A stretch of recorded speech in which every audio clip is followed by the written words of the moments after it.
In this video today, I'm going to tell you about my biggest stock market position loss and why you need to hear this and why it's so important for investors like you. In the stock market, when there's times of euphoria, there's always that for sure thing stock that's going to be out there.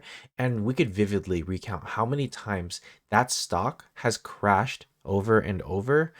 It's just different variations of it throughout history. So if there's something new that's always going to be hyped and train rided, then there's going to be another version of that in the future. Just we don't know it yet until it has happened. Now, what seemed to be a for sure stock was most definitely not, and I could vividly remember the early rise of what was all happening and then the early demise of what had also happened in the later times. Now, this failure of a company to me and my portfolio was a financial setback, and this was an invaluable lesson. I learned a lot of things about myself and my investing philosophy. So if you watch this video, you will understand everything that I had to go through so you don't have to lose the amount of money that I had to, which was thousands of dollars and a huge percentage of the position itself. Now, if you recall back to 2021, the stock market was insanely great for any investor out there. And there was this era of overconfidence. And that's when FOMO, or the fear of missing out, really ruled my own portfolio along with other investors. So I'm not the only person who got burned,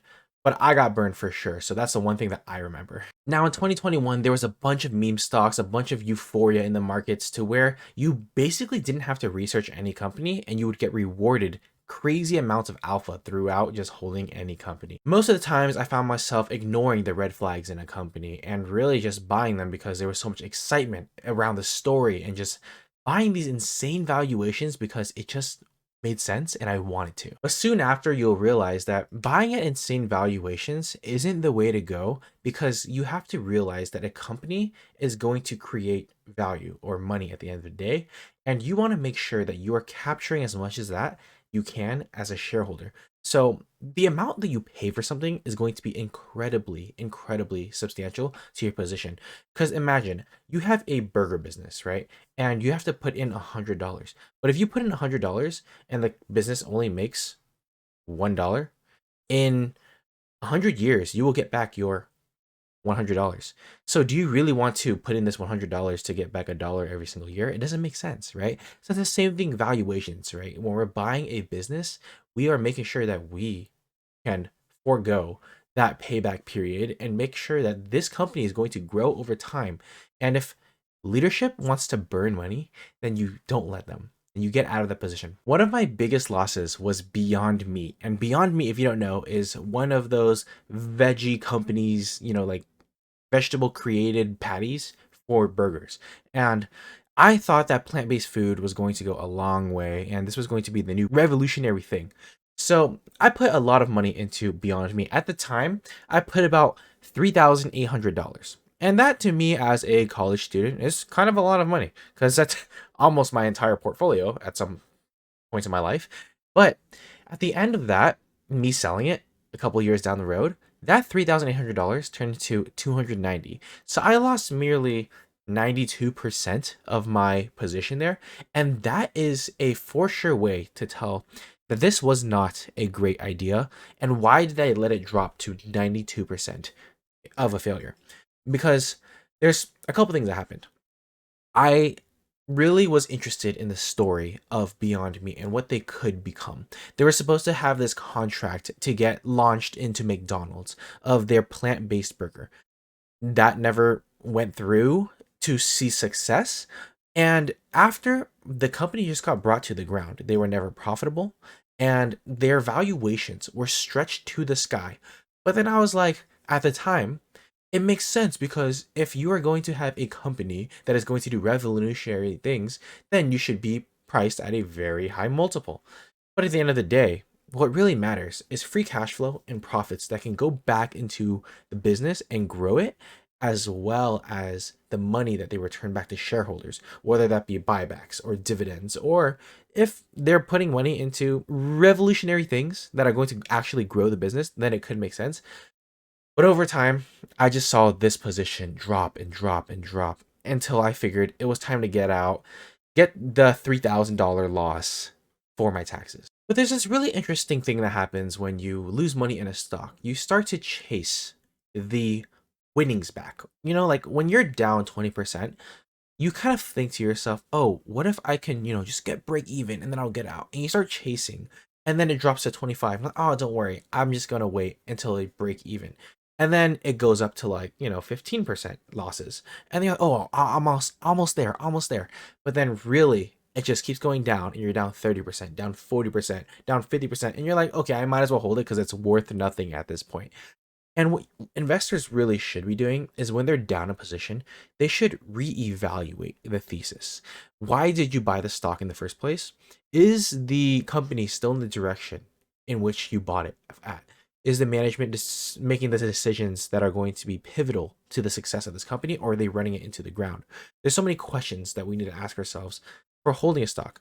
And if you did not have a position in it already, if you reevaluate the business today, would you still make the decision to buy that company? Because there's so many reasons that, we could sell a company. We might want a tax loss harvest. We might want to just get out of a bad position, a bad company, a bad management team. But there's only one reason to buy, which is to make money, right? So put yourself in that position. If I was out there today and looking for a stock to invest in, would I put my money into this said company, given that I am down 20%, down 30%, down 50%? Because sometimes being down those large percentages isn't the worst thing ever.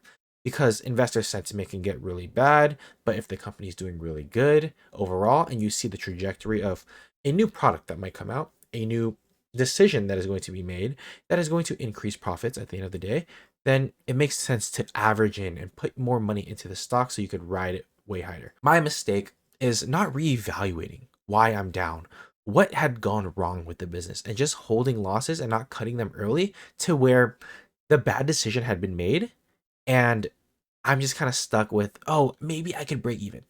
It's not the way to go, and you will lose thousands of dollars just like I did. There's also a lot of companies during times of euphoria that have cult-like followings. And when you have a cult-like following, everyone is really forcing their enthusiasm into the stock.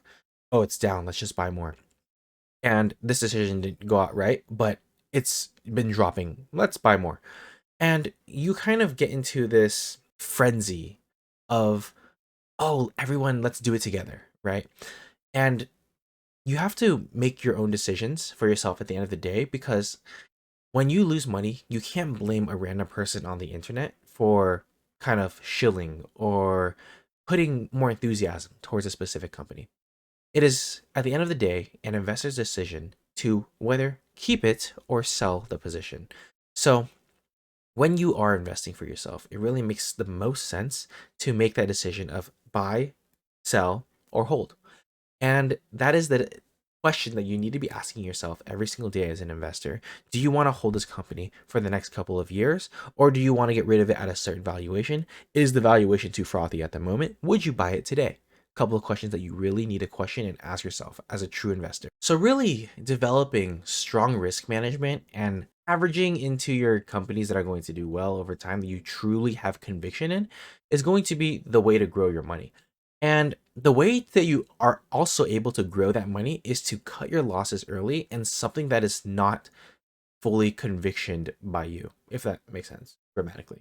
I know it doesn't. By putting your money into something that you have very high conviction in is going to minimize your chances of taking big risks and big losses, and also having smaller positions. And I don't mean smaller in dollar amounts, but I mean smaller positions as in a total overall portfolio. You want less positions in your portfolio because one, it's going to concentrate your risk into a more growth convicted portfolio, but also it is going to be way easier for you to manage. So if I only have to track maybe 5 to 10 companies, that's going to be way more manageable than me tracking 20 different companies at the same time that I'm trying to get a moonshot parabolic return on. And at the end of the day, make sure you set up your longs. And when I say set up your longs, I really mean buy the companies or the ETFs or index funds that are going to do well over time, or buy big tech that is going to do well without failure in the future, that we just know are going to have our backs when we retire. I'm talking about S&P 500, total stock market funds, international ETFs. At the end of the day, your risk is going to be spread out in these equities or assets, and you're not going to have to worry about single equity risk. When I say that, I mean a stock like Beyond Meat that is going to crash 92%. Because imagine your entire portfolio, 100% is in there. You would be down 92%, and you are so sad when you have to sell this position. A lot of people are stuck where they have to take this fat loss. And at the end of the day, it's really detrimental because your financial future is ahead of you. If you don't make this decision, this can only lead to bigger and bigger problems later on because oh, maybe $3,000 isn't a lot, but imagine if I made this mistake when I had $300,000. How crazy or how big of a loss would I be losing at the end of the day? So that's something to really keep into mind. And this is the most crucial part to investing, is really managing those losses too. So at the end of the day, make sure that you're truly patient and you're truly understanding of what you own and you're truly convicted of what you buy and hold. Now, sometimes my biggest gains come from my biggest losses, and that is a testament of learning from mistakes and adapting over the years. So I'm sure if you follow these steps, you will minimize your downside risk or downside portfolio returns in a stock market portfolio for yourself.